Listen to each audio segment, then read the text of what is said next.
Mukhang iningunguso ni Mayor Magalong na si Jerby Luistro ang isa sa House prosecution na meron pong insertion doon sa 2025 national budget kung saan nga yun yung pinaka-corrupt daw na budget na nangyari dito sa ating bansa.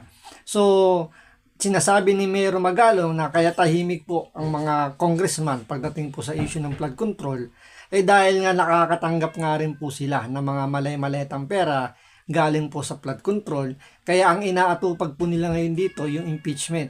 Kasi ayaw nilang manalo si VP Sara sa 2028 dahil alam nila hahabulin sila nito at mananagot sila sa pag si VP Sara na nga po inopong bilang presidente. Ngayon, sa tingin nyo po ba si Jerby Luistro ba yung tinutukoy dito ni Mayor Magalong na sinasabing isa sa mga House prosecution na tumanggap or merong allocation po pagdating po sa flood control ni Bongbong Marcos? So ito panoorin po natin, pero syempre bago ang lahat, kung hindi ka pa nakasubscribe o nakafollow sa Makapili TV, baka naman pwedeng pakipindot po muna yung subscribe and follow button at the same time pa-like and share na rin po ng video. Wala naman pong bayad yan, kaya pindot na. So ito panoorin po natin. Yung inyong claim po na may mga miyembro daw ng House prosecution na may mga budget insertions. Handa ho ba kayong pangalanan ang mga ito, Mayor? Well, alam mo, not the right time for me to name all these people, ano. Pero makikita mo naman during their time before the election. Kita mo yung mga pronouncement nila noon, di ba? Kung hindi kay speaker o kaya dahil kay speaker, meron tayong AKAP. Dahil kay speaker, meron tayong might. Dahil kay speaker, mga ganun mga statement nila. At alam mo naman na sila yung mga...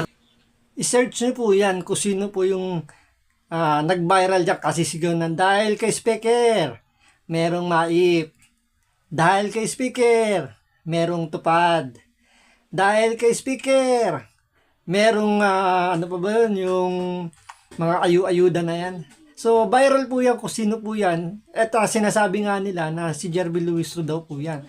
Pero sabi nga dito ni Mayor Magalong, hindi niya muna kayang pangalanan sa ngayon. So, hindi pa natin sure kung talagang si Jerby Luistro yung tinutukoy niya rito. Kasi meron daw mga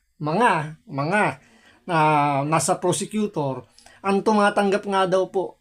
House prosecutor, baka isipin nyo, ibang prosecutor. House prosecutor po sa impeachment. Yung mga tumanggap po ng ng budget galing po sa flood control. So ito kaya si Jerby Luistro kaya. So tuloy po natin 'tong sasabihin ni Mayor Magalong. Sila yung mga nakapaligid diyan kay Saldico. Ang tanong ko sa kanila, alam naman nila, public knowledge na kung ano ang extent and level of involvement and depth of involvement ni Saldico. Pero meron ba silang ginawa? Nag-file ba sila ng complaint? Public knowledge kung ano yung mga pinaggagawa ni Saldico. Did they ever took action against him? Instead, some of their congressmen, in fact, one particular congressman, ang sinabi pa nga niya nung lumaya si Saldico, sabi niya, that is not abandonment.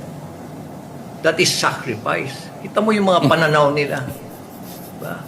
Hindi ba dapat ikaw na membro ng Kongreso o kaya public servant ka, katulad namin, diba? Political leader ka, are you not supposed to make sure that every peso is spent for the common good and to promote public interest? Pero bakit sila tumahimik despite all these anomalies, massive anomalies na nangyari dyan sa Kongreso?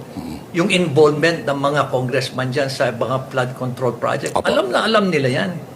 Kung titingnan mo yung dokumento ni yung Cabral Files, doon mo makikita yung massive na pera na inalat sa kanila. From NEP, grabe yung increase after the BICAM. Doon pa lang makikita mo eh. Mabuti nga yung sa akin, 19 page lang yun. Nakikita mo na kagad yung mga legislative districts eh. Pero yung raw file, from what I heard, and from what I nakita ko rin yung raw file, kaya hindi lang ako nakakita nakakuha yung file ko eh. ay nung file, nung raw file na yon, except yung 19-page na yon na Cabral file, which is a derivative of that raw file. May Mayor kita mo Benji- doon na Apa. pati yung mga party list talagang malalaki yung pondo. Mhm.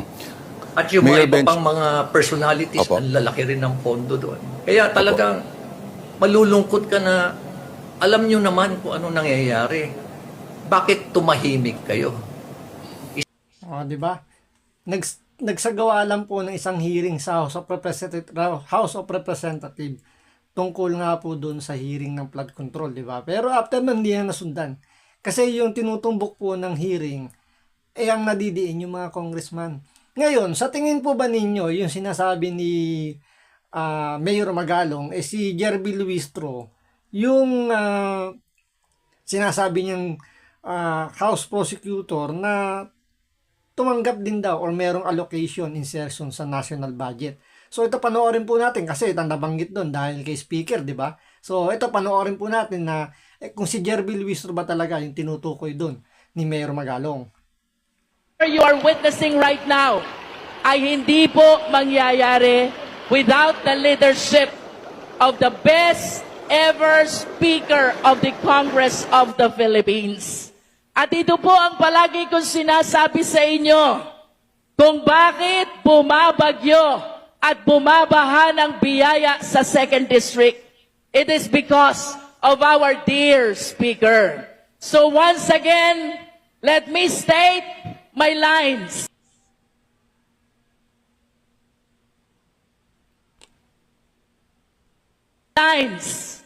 Kaya may AX dahil ni Speaker. Kaya may akap dahil ni Speaker. Kaya may tupad dahil ni Speaker. Kaya may mga barang...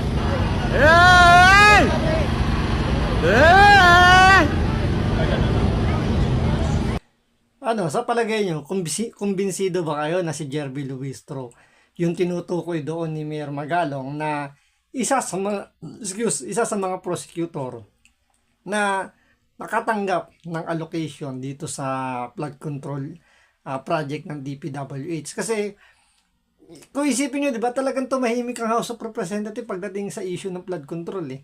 Hinayaan na lang nila yung Senado, yung Blue Ribbon Committee yung humawak ng hearing dahil isa pa tinuturo nila na nagtayo na nga daw yung presidente ng ICI na siya raw yung talagang tututok doon sa flood control issue na yan.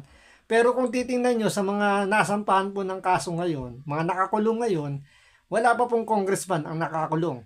Ang minaikulong sila, dalawang senador, si Jinggoy, si Rodante Marcoleta na hindi naman kasama doon sa flood control, pero dalawang senador ang nadali nila. Tapos si Bong Revilla na wala namang kinalaman, hindi naman siya senador pero nadamay siya. So, makikita natin dito na talagang minamaniobra na nila na may iwas sa mga congressman yung mga issue na yan dahil baka hindi na kayanin maglaglagan na sila. So, sa palagay nyo po ba, si Jerby Luistro ba talaga ang tinutukoy dito ni Mayor Magalong? Paki-comment down below po kung talaga si Jerby Luistro yung binabanatan dito ni Mayor Magalong. So, hanggang dito lang po muna. Maraming salamat po sa panonood. Ingat po kayo lagi. God bless.